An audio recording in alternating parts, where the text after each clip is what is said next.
ఫిబ్రవరి 21వ తారీఖున శ్రీమతి లతా గారి ఆధ్వర్యంలో గిరినార్ మహాయాత్ర వివరాల కోసం సంప్రదించండి. నమస్తే, వెల్కమ్ టు సుమన్ టీవీ. నేను పద్మిని.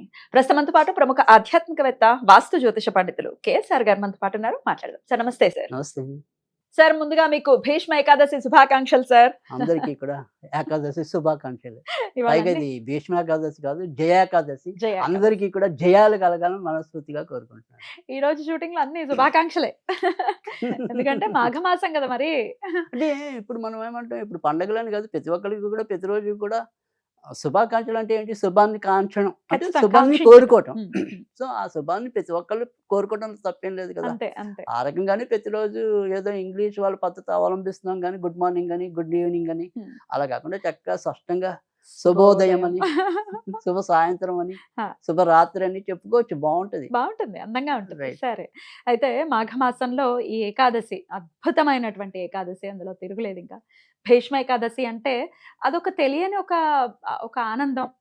భీష్మ పితామహుల్ని తలుచుకోవటం, ఇక విష్ణు సహస్రనామ జయంతిగా కూడా ఆ రోజు జరుపుకోవటం అనేది విదితమే. మరి భీష్మ ఏకాదశి రేపు గురువారం వస్తోంది కాబట్టి అంటే ముందు రోజు సుమారు బుధవారం సాయంత్రం సాయంకాలం ఏకాదశి నుంచి వస్తోంది. మర్నాడు రోజు ఇంచుమించు సాయంకాలం దాకా ఉంటుంది. కాబట్టి గురువారమే చేసుకోవాలి. అంతే, గురువారమే చేసుకోవాలి. చాలా మంది మన అంటే దశమితో కూడిన ఏకాదశి చేయరు, ద్వాదశితో కూడిన ఏకాదశినే చేస్తారు అందులో కదా. ముఖ్యంగా వైష్ణవులకి అయితే కనుక మరింత ఆ, చాలా ప్రీతికరం. ద్వాదశితో. ఉండాలి కూడా వాళ్ళకి అలా. హా, అలా అలా ఉన్నదాన్ని వాళ్ళు ఎక్కువగా పరిగణలోకి తీసుకోవటం అనేది Exactly. ఉంటుంది. అప్పుడు గురువారమే ఏకాదశి కాబట్టి ఈ గురు ఏకాదశిగా కూడా చేసుకుంటూ ఉంటారు. మరి ఈ భీష్మ ఏకాదశిని ఎలా వినియోగించుకోవచ్చు, ఈ రోజుకున్నటువంటి వైశిష్ట్యం ఏమిటి ఒక్కసారి, అలాగే విష్ణు సహస్రనామ విశిష్టతని కూడా ఈ వీడియోలో ఒక్కసారి చెప్పండి సార్. తప్పకుండా. ముఖ్యంగా ఏంటంటే కనుక అసలు భీష్ముడు అనగానే మనకి ఎంతో కొంత తెలియకుండానే ఒక పట్టుదలకి ఆయన తార్కాణంగా కనిపిస్తాడు. అంటే మనకి ఏదైనా సరే పట్టుదలతో పోరాడాలి అంటే కనుక భీష్ముడిని కూడా మనం ఉదాహరణగా తీసుకోవచ్చు. ఎందుకంటే ఓకే, ఆయనకి ఇచ్చామరణం అనేది ఉంది, అది వేరే విషయం. కానీ అంపశయ్య మీద 58 రోజులు గడపడం అంటే కనుక ఖచ్చితంగా ఆయన పట్టుదలే ఖచ్చితంగా ఆ వయసులో పైగా. ఆ వయసులో. ఎందుకంటే ఓకే, ఆయనకి ఇచ్చామరణం అయితే ఉండొచ్చు, కానీ ఆ ఇచ్చామరణం కోరుకోవడానికి ముందున్న ఏదైతే 58 రోజులు ఉన్నాయో ఆ 58 రోజులు అంపశయ్య మీద బాబాయ్. ఏదో అంశతూలికి ఆ తల్పం మీద పడుకోలేదు ఆయన. ఎగ్జాక్ట్లీ, ముళ్ళ మీద పడుకున్నాడు మూల మీద పాపం. పడుకున్నాడు. అలాంటి పట్టుదల అంటే మన జీవితంలో ఎన్ని రకాలైన ముళ్ళు వచ్చినా కూడా వాటిని ఎదుర్కోవటం, తీసుకుని ఆ పుష్పాలని, గులాబీ పువ్వు ఉంటుంది, దానికి ముళ్ళులే ఉంటాయి. అవును. కానీ ఆ ముళ్ళును మనం జాగ్రత్తగా ఎలాగైతే అవాయిడ్ చేసి ఒక పుష్పాన్ని అందుకుంటామో, అలాగే మన యొక్క గోల్స్ ఏవైతే ఉంటాయో వాటిని అందుకోవాలి అనేది పరోక్షంగా మనకి భీష్మాచార్యుడు చెప్పినట్టుగా అవుతుంది. అందుకే ఆయన ఆచార్యుడు అయ్యాడు, మనకి అన్ని బోధించాడు కాబట్టి. అద్భుతం సార్. సో అందుకని భీష్మాచార్యుని అలా కూడా మనం తీసుకోవచ్చు. ఆ సార్. తర్వాత రెండోది వచ్చేప్పటికి ఏంటంటే, సరే ఏకాదశి అనేది గురువారం కలిసినప్పుడు దానికి కూడా వ్రతాలు ఉన్నాయి. గురువార ఏకాదశి వ్రతం అని చెప్పి, అలా ఏకాదశి గురువారం పడినప్పుడల్లా చేయటం అనేది ఒక వ్రతం. అవునా, ఎందుకు చేస్తారు గురువారం ఏకాదశి వచ్చింది? అంటే ఖచ్చితంగా ఇప్పుడు మనం ఏమంటామంటే కనుక శివుడు లేదా మన యొక్క గురువుల యొక్క అనుగ్రహం లభించాలి అంటే కనుక ఆ రకంగా చేయటం అనేది గురుగ్రహ అనుగ్రహం సార్. అది కూడా ఏదైనా సరే గురువుల అనుగ్రహం అంటే గురు అనుగ్రహమే. గురుగ్రహ అనుగ్రహం. Right. సో గురు అనుగ్రహం ఎవరికైతే ఉండదో వాళ్ళకి సరైన గురువులు లభించకపోవటం అనేది కూడా ఉంటుంది. సో గురు అనుగ్రహం కంపల్సరీ కావాలి. సో అందుకని ఆ రకంగా కూడా గురువారం కలిసి వచ్చినప్పుడు ఏకాదశి ఎప్పుడైతే గురువారం పడుతుందో అప్పటిదాకా చేయగల వాళ్ళు. అబ్బో, అవునా? గురువారం నాడు ఏకాదశి ఎప్పుడు పడినా ఎన్నిసార్లు పడితే అన్నిసార్లు చేయటమే ఆ ఏకాదశి వ్రతం. సో దాన్ని అలా కొంతమంది 12 సార్లు చేస్తామని, 14 సార్లు చేస్తామని వాళ్ళ వాళ్ళ విధానంలో చేసుకోవటం అనేది ఉంటుంది. అదొక పద్ధతి. కానీ ఏదైనప్పటికీ కూడా గురువారం ఏకాదశి రావటం అనేది చాలా విశేషం. మంచి విశేషం. ఉమ్. అటు శ్రీమన్నారాయణని పూజించడానికి కానీ, ఇటు మనం శివుణ్ణి పూజించడానికి, ఇద్దరిని పూజించడానికి కూడా చాలా విశేషం. అనుకూలమైనది. Okay. సరే, ఇక్కడ మనం మీరు చెప్పినట్టు ఏంటంటే అన్నిటికంటే ఉదాత్తమైనది, ఉత్తమమైనది చక్కటి ఆ యొక్క విష్ణు సహస్రనామం అనేది. జయంతి. మరి భీష్మాచార్యుడే కదా ఉపదేశించింది. ఎగ్జాక్ట్లీ.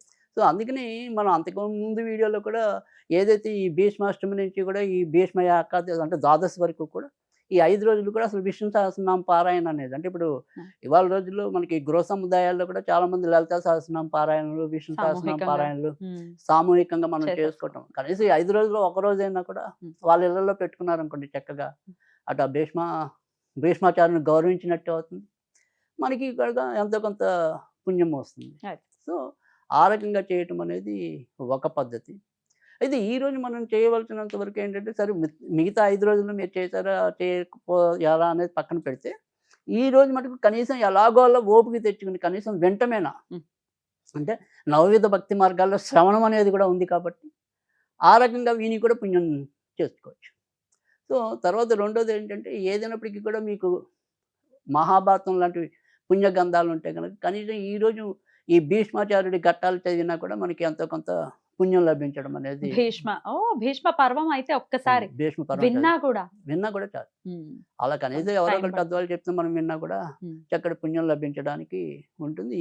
ఇలాంటివి చాలా తేలిక కనీసం ఒక గట్టిగా ఒక పావుగంట అరగంట కూర్చుంటే ఓపికగా Exactly. మనకి ఎంత మంచి జరుగుతుంది. సరే ఆ మంచి మన పిల్లలకి కూడా పంచినప్పుడు ఇంకా బాగుంటుంది. సో ఆ రకంగా చేయటం అనేది అదొకటి.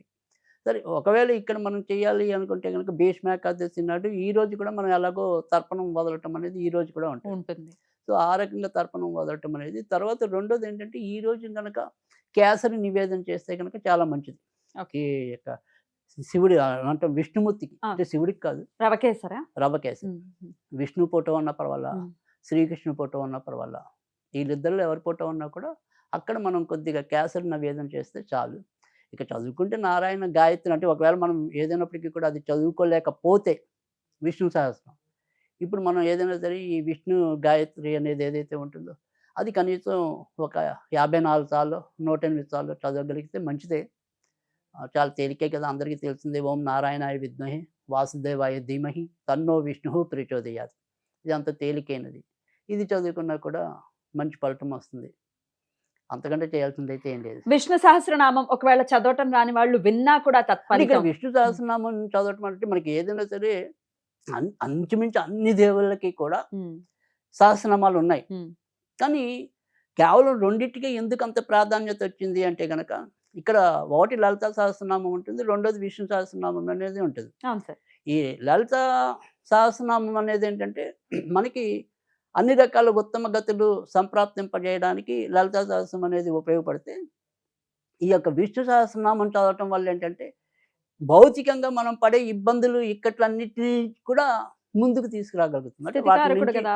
తొలగించి ఉమ్, అది అందుకని విష్ణు పోషకుడు కదా. అవును, అవును. సో అందుకని మన యొక్క పోషణ భారం అంతా కూడా ఆయన తీసుకోవటం అనేది ఉంటుంది. ఓకే. అందుకని ఇక్కడ భౌతికంగా మనం పడే ఏదైతే ఈ జీవన ఇబ్బందులు. సుడిగుండం ఉందో ఉమ్, దానికి చక్కగా బయటికి తీసుకురాగలిగే దేవుడు నారాయణ. అబ్బా అద్భుతం సార్. అందుకని ఆ రకంగా ప్రతి ఒక్కరు చేసుకోవాలి. అసలు వింటూ ఉంటే ఒక సంవత్సరం పాటు మనం ప్రతిరోజు నియమం తప్పకుండా విన్నా ఉంటే ఆటోమేటిక్ గా నోటికి వచ్చేస్తుంది కదా సార్.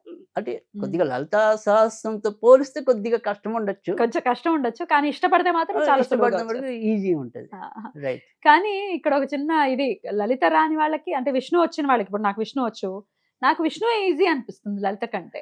అదే కాకపోతే నేను మనం ఏమంటాం అనుభవంలో అయితే కనుక ఆ. అందరికి ఇది కూడా వెనకాల అంటం ఈజీ ఉంటది. ఉమ్, అంటే ఒక పదం అక్కడ ప్రారంభంగానే రెండో పదం ఈజీగా అందుకుంటాం. ఉమ్, ఉమ్. లలిత అనేది ఆటోమేటిక్ గా ఇంకొద్దిగా తేలిక ఇంకా అనిపిస్తుంది. తేలిక నేర్చుకుంటే తెలుస్తుంది. Right. రాదని కాదు, చూస్తూ మెల్లగా చదివితే వస్తుంది అనమాట. ఏదైనా విష్ణు సరే అయితే వస్తే మనం ఇష్టపడి దాని మీద కూర్చుంటే కనుక ఖచ్చితంగా. అది గ్యారంటీగా మన మెదడులోకి రిజిస్టర్ అవటం అనేది ఉంటుంది. ఖచ్చితంగా. అయితే విష్ణు సహస్రనామం ప్రతిదానికి ప్రత్యామ్నాయాలు ఇచ్చేస్తారు మన పెద్దవాళ్ళు. ఎంత మనకి ఉదారమైనటువంటి అంటే కరుణ చూపించాలి అనుకుంటారు పెద్దవాళ్ళు అనిపిస్తుంది. రైట్. రాని వాళ్ళు బాబు నువ్వు చదవలేకపోతే విష్ణు సహస్రనామం శ్రీరామ రామ రామేతి అని చదువుకున్న రమే రామే తత్ఫలితం. మనోరమే సహస్రనామ తత్తుల్యం రామనామ వరానని ఆ తత్ఫలితం వస్తుంది, ఇదైనా చదువుకో అని చెప్పటం అనేది. అంత కూడా అవసరం లే. ఓం అనంతాయనమా ఓం అనంతాయనమా ఓం అనంతాయనమా అన్నా కూడా అనంత జన్మల పాపాలు పోతాయి. అబ్బబ్బబ్బబ్బ, అద్భుతం. మరి అటువంటివన్నీ పోవాలి అంటే వచ్చేటటువంటి ప్రత్యేకమైన తిథుల్ని వదులుకోకూడదు కదా. ఇప్పుడు ఏమవుతాయి ఇప్పుడు మనకు 2 అకౌంట్లు ఉంటాయి. ఉమ్. అంటే ఆ.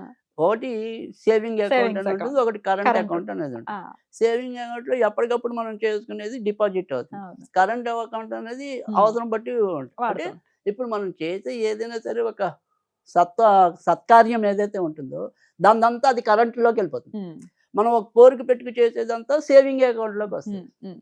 సో అది పోవట్లేదుగా, అది తర్వాత మీ జన్మకి మళ్ళీ క్యారీ అవుతుంది. క్యారీ అవుతుంది. లేదు మీకు అవసరంలో అది ఉపయోగపడచ్చు. ఉమ్.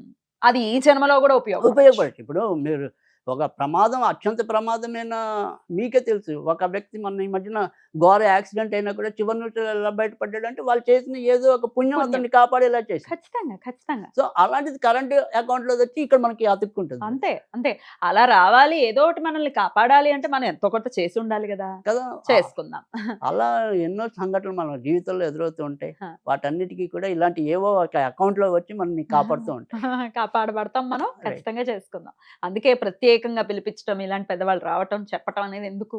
కాపాడబడాలి, కష్టాల నుంచి బయటపడాలి అనంటే మన ప్రయత్నం ఖచ్చితంగా ఉండాలి. అద్భుతంగా తెలియజేశారు సార్. మరొక్కసారి మీకు భీష్మ ఏకాదశి శుభాకాంక్షలను అందరికి తెలియజేస్తూ కూడా. నమస్తే సార్.